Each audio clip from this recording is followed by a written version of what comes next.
Hi guys, welcome back to my channel. আমি মহিমা। আমার আর একটা নতুন ব্লগে সবাইকে স্বাগত জানিয়ে ব্লগটা শুরু করছি। এখন বাজে সকাল 9টা মতন, আর আপনাদেরকে সাথে নিয়ে ব্লগটা আমি শুরু করলাম। আমার ব্লগ যদি ভালো লেগে যায় তো অবশ্যই চ্যানেলটা সাবস্ক্রাইব করবেন আর একটা লাইক করে পাশে থাকবেন।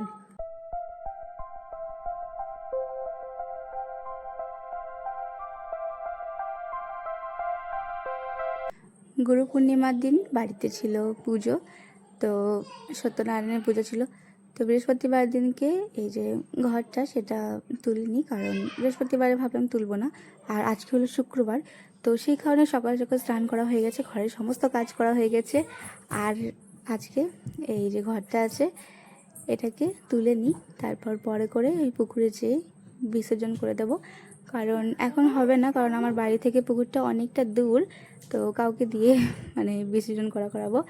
আর পুরোটাই ঠাকুর ঘরটা একদম ঘি, তারপর তেল, একদম পুরো সেই কেমন একটা হয়ে গেছিলো। তো সেই কারণে একটুখানি লিকুইড দিয়ে ভালো করে একটু ঘষে ঘষে মুছে নিচ্ছি। আর এই যে ঘরটাও বাইরে রেখে দিলাম, আর সমস্ত বাসন টাসন ধুয়ে চলে এসেছি। আর এই যে বৃষ্টির মধ্যে চলে গেছিলাম ফুল আনতে, আর কিছু ফুল তুলে নিয়ে চলে এসেছি, কারণ এত জোরে জোরে বৃষ্টি পড়ছিল। তো সেই কারণে সকাল থেকে একদম বৃষ্টি লেগেই আছে, যে যখন তখন বৃষ্টি হয়ে যাচ্ছে। আর ওই যে নারায়ণের যে ফটোটাই পুজো হয়েছিল, তো সেটা একটা ভালো জায়গায় রেখে দিলাম। আর ভালোই হলো, কারণ আমার কাছে নারায়ণের কোনো ফটো ছিল না, ভগবান বিষ্ণুর। তো ভালোই হলো, পেয়ে গেলাম। আর আমার মেয়ে চলে এসছে, এই যে ধূপের যে এটা আছে সেটা নিয়েই ঠাকুরকে দেখাচ্ছে। আর আমি এক এক করে সমস্ত ফুলগুলো সব ভগবানকে দিয়ে দিই, তারপর পুজোটাও কমপ্লিট করে নিই।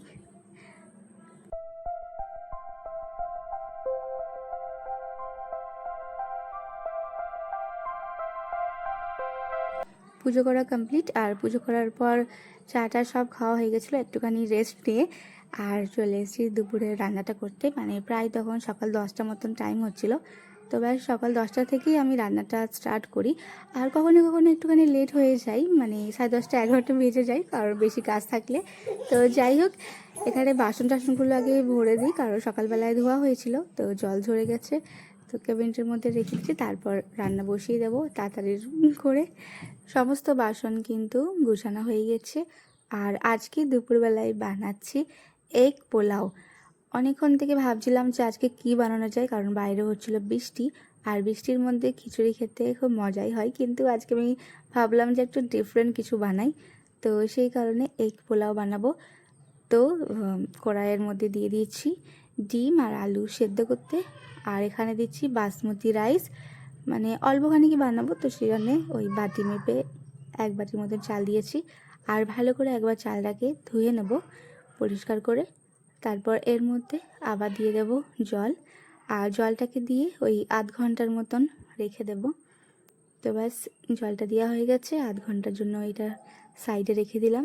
আর এই মিক্সি বানিয়ে নিচ্ছি আদা, রসুন আর পেঁয়াজ আর কাঁচা লঙ্কা, তো আর একটা পেস্ট বানিয়ে নেব। আর এদিকটায় কিন্তু আলু আর ডিম একদম সেদ্ধ হয়ে গেছে। তো ব্যাস এদেরকে তুলে নিচ্ছি, আর কড়াইয়ে দিয়ে দিচ্ছি সামান্য তেল, আর দিয়ে দেব ডিম আর ওই যে আলু। আর আলুটা কিন্তু বেশি সেদ্ধ করলে হবে না, ওই 70% মতন সেদ্ধ করতে হবে। একটুখানি নুন দিয়ে একটুখানি ভেজে নিই। তো আর খুব একটা কড়া কড়া ভাজবো না, হালকা করেই ভাজবো। তো ব্যাস ডিমটা ভাজা হয়ে গেছে, আর আলুটাকে একটু লাল করে আরও একটু ভেজে নিই, তাহলেই হয়ে যাবে। আর এখানে আলুটাও ভাজা হয়ে গেছে। আর সেম কড়াই দিয়ে দিচ্ছি একটুখানি সাদা তেল আর গোটা গরম মশলা। ব্যাস এটাকে একটুখানি নাড়িয়ে চাড়িয়ে তারপর ওর মধ্যে অ্যাড করে দেবো পেঁয়াজ। আর পেঁয়াজ এখানে আর্ধেকটা দিয়েছি, একটা বড় পেঁয়াজের আর্ধেকটা দিয়েছি, বেশি পেঁয়াজ আমি এখানে দিইনি। তো ব্যাস পেঁয়াজটাকে কিন্তু ওই সোনালি করে ভেজে নিতে হবে। তারপরে আদা রসুনের যে পেস্টটা, কাঁচা লঙ্কাও তার সাথে ছিল। তো ব্যাস এটা একটুখানি দিয়ে টমেটো দিয়ে দিলাম, টমেটোটাকেও একটুখানি নাড়িয়ে চাড়িয়ে তারপর দিয়ে দিচ্ছি জিরে গুঁড়ো আর স্বাদ মতো নুন। ব্যাস আর কিছু দেবো না। তো ব্যাস নাড়িয়ে চাড়িয়ে ভালো করে একটুখানি কষিয়ে দিয়ে দেবো কাজু বাদাম, আর দিয়ে দিচ্ছি ওই ভেজে রাখা আলুটা। তো ব্যাস এখানে আলুটাকে একটুখানি কষিয়ে নিই, আর সেই কারণেই বলছিলাম যে আলুটাকে একটুখানি কম সেদ্ধ করে নেবে। তবে সেখানে আমি জল অ্যাড করলাম আর ওপর থেকে দিয়ে দিচ্ছি ওই আধ ঘন্টার আগে মানে ভিজিয়ে রাখা বাসমতি রাইসটা। তবে সেখানে দিয়ে দিলাম আর একটুখানি নাড়িয়ে চাড়িয়ে ঢাকনা চাপা দিয়ে দেবো ওই 10 মিনিটের মতন। আর 10 মিনিট পর আবার চেক করব। 10 মিনিট পর আমি চেক করছি আর তার ওপরে দিয়ে দিচ্ছি ডিমটা। আর ডিমটাকেও ওই 10 মিনিটের মতনই আবার সেদ্ধ করে নেব, কিন্তু মাঝে মাঝে একটু জলটা যাতে শুকিয়ে না যায়। আর এই দিয়ে দিচ্ছি 1 চামচ মতন চিনি। তো ব্যাস একটুখানি নাড়িয়ে চাড়িয়ে মানে চিনিটাকে আর অনেকটা হালকা হাতে করছি যাতে মানে রাইসটা না ভেঙে যায়, তাহলে ভালো লাগবে না। তো আবার 10 মিনিট পর ঢাকনা খুলে দেখেছি যে ভাতটা একদম হয়ে গেছে। আর ওপর থেকে দিচ্ছি গরম মশলা আর দিয়ে দিচ্ছি ঘি। এখানে 2 চামচ ঘি দিয়েছি কারণ আমাকে ঘি খুব পছন্দ। তো ব্যাস একবার নাড়িয়ে চাড়িয়ে ঠান্ডা করতে দিয়ে দেবো। ঠান্ডা করলে একদম ঝরঝরে হয়ে যাবে। তো ব্যাস এখানে কিন্তু একদম রেডি হয়ে গেছে আর খুব সুন্দর গন্ধ দিচ্ছিল।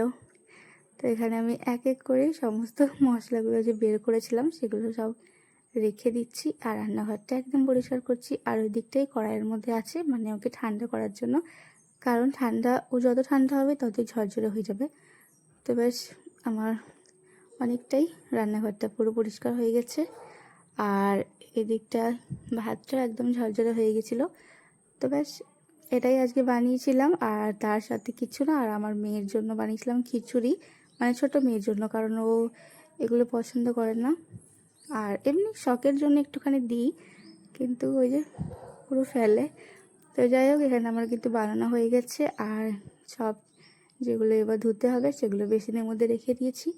আর কাপড়গুলো একটুখানি গুছিয়ে গুছিয়ে রেখে দিই। আর আমার দুটো মেয়ে কিন্তু এই যে দুপুরবেলা খেলছে, তো ওদেরকে একটু ইগনোর করো।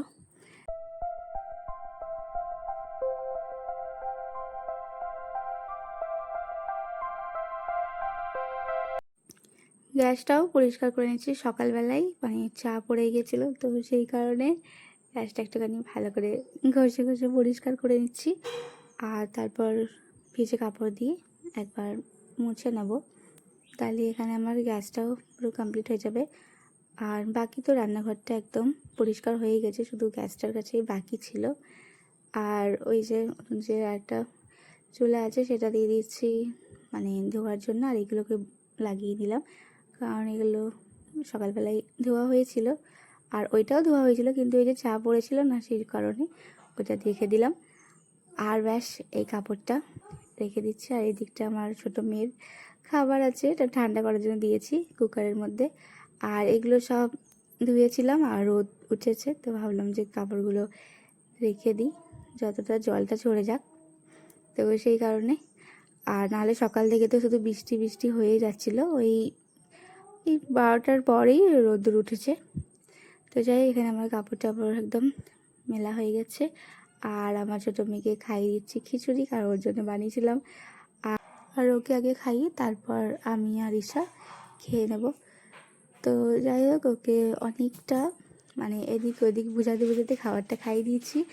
আর ঈশার জন্য এই যে খাবার বাড়ছি, তো ব্যাস দিয়ে দিলাম আর এই যে খাচ্ছে।